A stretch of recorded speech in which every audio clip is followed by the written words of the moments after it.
இந்த ஸ்கேல் வந்து யார் கையிலலாம் அடிக்கலாம்? கை நீட்டுங்க, எல்லாம் கை நீட்டுங்க. சரி, ஓகே. ஃபர்ஸ்ட் அம்மா கையில இருடா.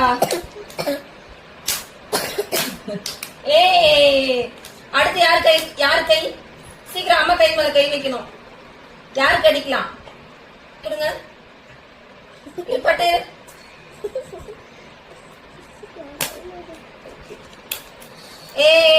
கிளாப் பண்ணுங்க எல்லாம்.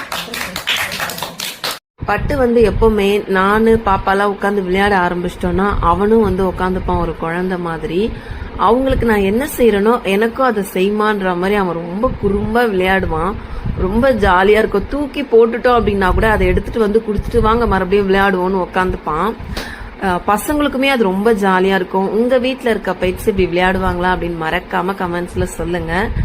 ஏன்னா குழந்தைங்க விளையாடுறாங்க அப்படின்னும் போது இவனும் உட்காந்து விளையாடுறான் அப்படின்னும் போது பார்க்கும்போது எவ்வளவு சந்தோஷமா இருக்கும். நாங்க ரொம்ப ஹாப்பியா நேற்று விளையாண்டோம். நீங்க எப்படின்னு மறக்காம கமெண்ட்ஸ்ல சொல்லுங்க.